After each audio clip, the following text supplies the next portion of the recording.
Hello, my name is Dante Renee, and welcome to the 10 Room Bizarro YouTube page, where I talk about films that I believe need to be talked about more.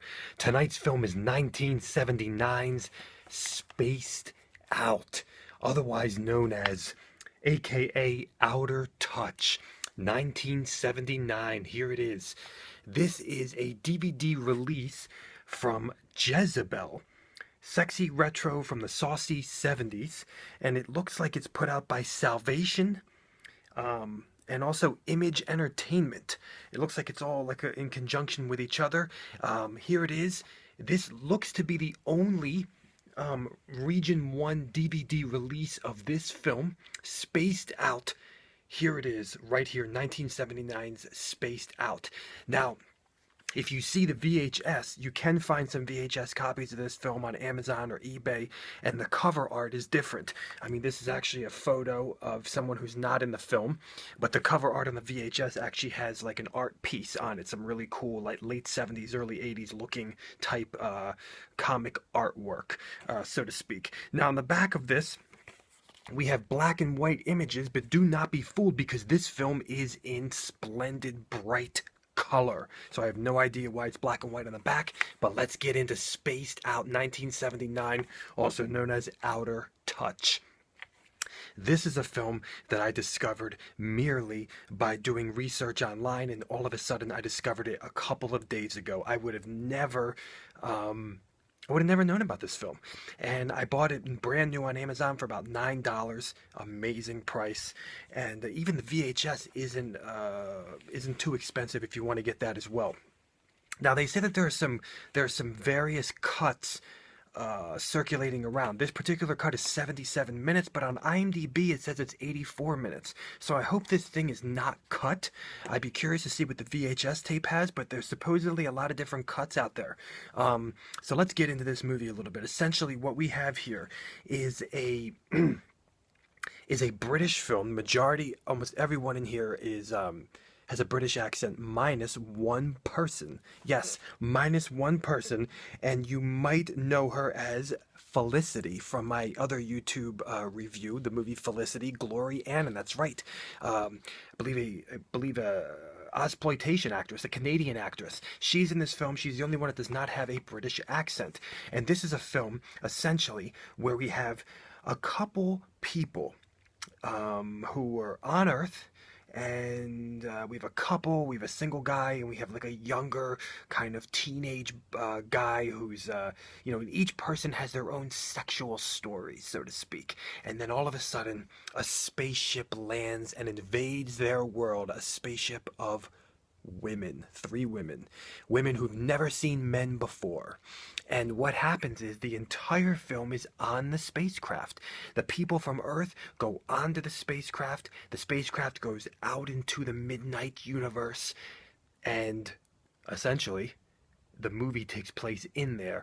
The discovery of the Earth people towards the women, and then the women who view Earth people like aliens, discovering the Earth people, the aliens, and thus both sides discovering sexuality. So let's get into this film here. First off, let's get into the music of this film. Why is there no soundtrack? I'm gonna do some more research here because there needs to be a soundtrack for this freaking movie. If you like authentic, I mean authentic, late 70s, early 80s sounding video game, disco-y, synthesized, electronic, mysterious beauty, then you're gonna love this score. This has some amazing music, and it looks like there's like a ton of different bands and musicians on this particular score. And all the music was, I believe none of it had words. And there was even, I think, some like some Western, some country stylings at times too. The music was quite diverse, but mostly of the synthesized sci-fi variety. And we have a lot of sound design of kind of sci-fi, because this film is essentially like a sci-fi sexploitation comedy in a lot of regards. So you had a lot of sci-fi, but okay, a lot of video game, low budget, sexy pinball machine, late night Nintendo playing sci-fi music.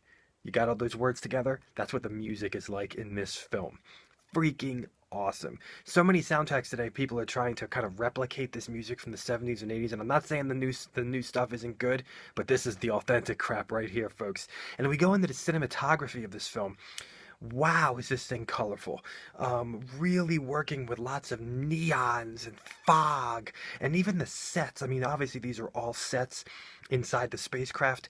The sets are just filled with this freaking kick ass 70s architecture, like 70s big chairs, like the like kind of the looked like I think like a boxing glove chair, like the hand chairs from the 70s, and like the humongous beanbag chairs and these awesome like layered chairs.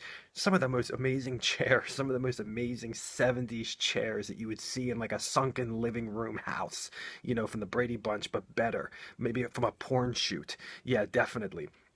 And there's a variety of different rooms inside of this awesome of the sets. And for a low budget film, the sets are really freaking cool. The sliding doors, the lights, the props.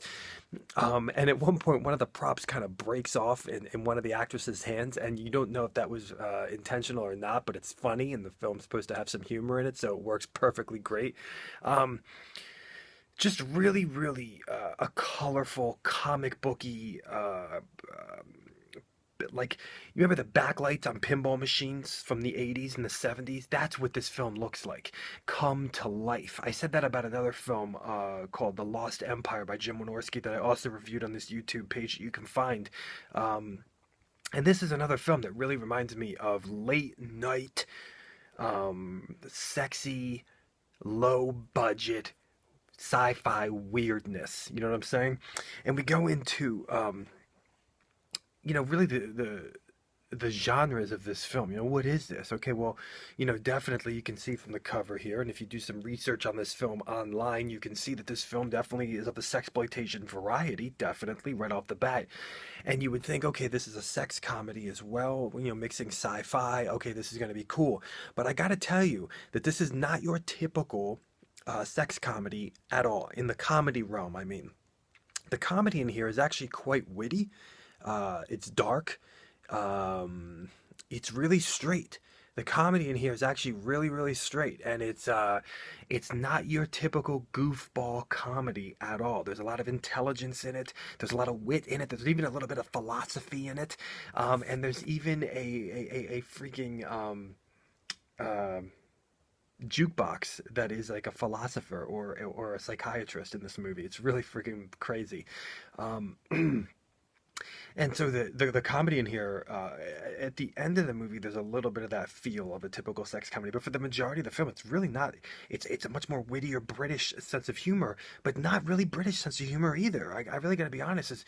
There's really a lot of discovery and a lot of intelligence in the humor in this film, and when we get to the sexiness of this film, because there's a really amazing tease aspect to this film that I thought was pretty excellent. The first 20-25 minutes goes by.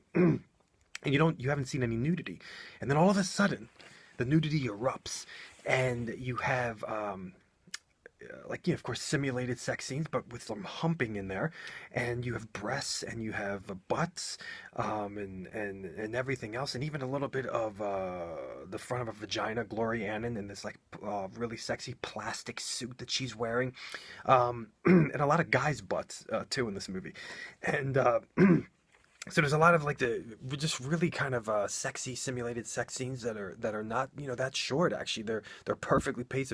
It's not like the camera just cuts away from the sex scenes. I mean, the sex scenes are really kind of developing stuff, and there's bouncing big boobs and small boobs from Glory Annan and everything else you have in here. And Glory Annan actually, Miss Felicity herself, the movie Felicity, she really provides, I would say, especially in the big, when the sexuality really flourishes in the film, and the nudity flourishes in the film, she's really the culprit. She's really the main person, and she's the one that shows the most, without a doubt.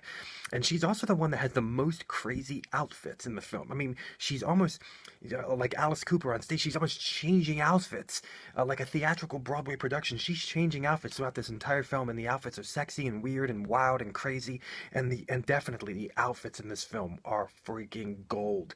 The way the space girls look are just freaking awesome. Their eyebrows to their outfits. The outfits are sexy. There's lots of cleavage. They're latex. There's just a lot of wildness in this realm here. And I really got to tell you, this is just a really fun and sexy and interesting and very weird. This is going to appeal to people that really want that midnight film, weird late night popcorn, what the hell am I watching vibe.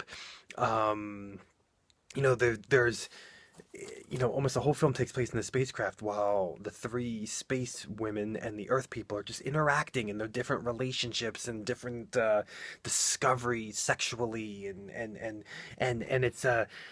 it's an interesting film because the space women have never seen a male penis before, and so you do have a lot of kind of sexy talk in the film as well, and even some kind of porno magazines in the film too. You'll see what I mean when you watch the film.